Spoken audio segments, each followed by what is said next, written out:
తెలంగాణకు సాధించుకుందాం.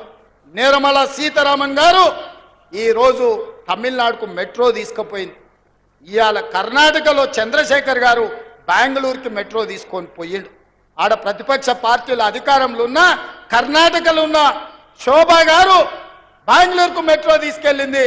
నిర్మలా సీతారామన్ గారు వాళ్ళ సొంత రాష్ట్రం తమిళనాడుకు మెట్రో తీసుకెళ్ళారు.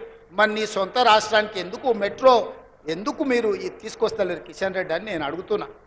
ఇంత దుర్మార్గం, ఇంత కుళ్ళు నీ దగ్గర పెట్టుకొని నువ్వు మమ్మల్ని తిట్టి మమ్మల్ని బెదిరియాలనుకుంటున్నాడు. బెదిరిస్తే తెలంగాణకు రైలు వస్తుందా కిషన్ రెడ్డి? బెదిరిస్తే మూసి ప్రక్షాళన జరుగుద్దా? బెదిరిస్తే రీజనల్ రింగ్ రోడ్ వస్తుందా? ఉండొచ్చు నీ దగ్గర, మోడీ గారు ఉండొచ్చు, లేకపోతే ఈడీను సిబిఐ నీ దగ్గర ఉండొచ్చు. ఎంతకాలం భయపడతామే? సావు మళ్ళా రాదు కిషన్ రెడ్డి, గుర్తుపెట్టుకో. సావు ఒక్కటిసారి వస్తుంది.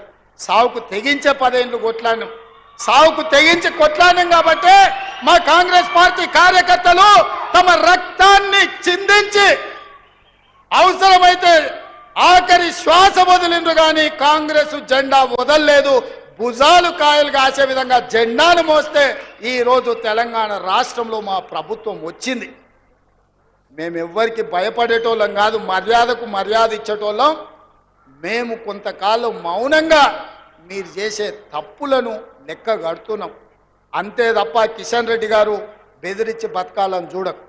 ప్రజల గౌరవం పెంచుకోవాలంటే పని చెయ్యాలి. ఏం పని చేస్తావో చెప్పు, ఎట్లా చేద్దామో చెప్పు.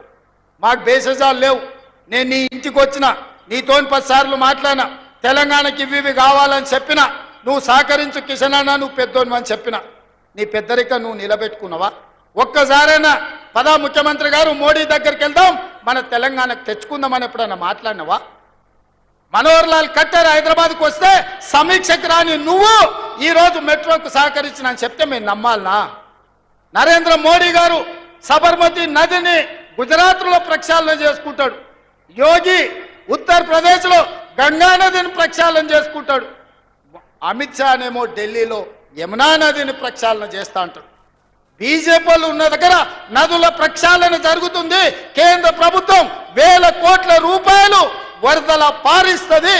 తెలంగాణ రాష్ట్రానికి మూసీ నది ప్రక్షాళన వద్దా కిషన్ రెడ్డి? ఆ మూసీ పరివాహక ప్రాంతంలో ఉన్న పేదలు నీకు ఓటు వేయలేదా? నిన్ను ఎంపీని చేయలేదా? నిన్ను కేంద్ర మంత్రిని చేయలేదా? ఎందుకు వాళ్ళ పట్ల పగబట్టినవు? పామై బుస కొడుతున్నావు కిషన్ రెడ్డి మూసీ పరివాహక ప్రాంతంలో ఉన్న పేదోళ్ళ మీద అని నేను కిషన్ రెడ్డిని అడుగుతున్నా. ఇదేనా నీ పార్టీ, నీ విధానం? నేను మొన్ననే మోడీ గారిని కలిసి వచ్చిన. పాపం మోడీ గారు మంచిగానే ఉన్నారు, మనకి ఏదన్నా ఒకటి చేయాలని. సాయిందోడి పాత్ర కిషన్ రెడ్డి పోషిస్తుడు. సమస్య అక్కడ లేదు, సమస్య ఇక్కడనే ఉంది, కుటిలం ఇక్కడనే ఉంది, కుతంత్రం ఇక్కడనే ఉంది. అందుకే ఇవాళ కిషన్ రెడ్డికి చాకిరేవు పెట్టిన. సమస్య మోడీ కాదు, సమస్య ఇవాళ సమస్యలు పరిష్కరించాలని మోడీ తెలంగాణ పట్ల సానుభూతితో ఉన్న కిషన్ రెడ్డి గారు పగతోనున్నాడు. ఆయన చీకటి మిత్రుడు కేసీఆర్ దిగిపోయిందన్న దుఃఖంలో ఉన్నాడు. ఆయన దుఃఖం ఏందో నాకు అర్థమవుతలేదు, ఆయన బాధ ఏందో నాకు అర్థం కావట్లేదు. మేము ఉండొద్దా? మేము గెలవద్దా? మేము ప్రజలకు మేలు చేయొద్దా? ఇవాళ ఇన్ని సంక్షేమ పథకాలు మేము చేస్తుంటే చూసి ఓర్వలేని తనం మంచిది కాదు కిషన్ రెడ్డి. అందుకే ఇవాళ మిత్రులారా, ఈ వనపర్తికి వస్తే కుటుంబ సభ్యులను కలిసినట్టు నా పాత జ్ఞాపకాలు, పాత మిత్రులు ఈ వనపర్తి నుంచి పొందిన స్ఫూర్తి, ఇక్కడ చదువు కావచ్చు, సంస్కారం కావచ్చు, రాజకీయ చతురత కావచ్చు,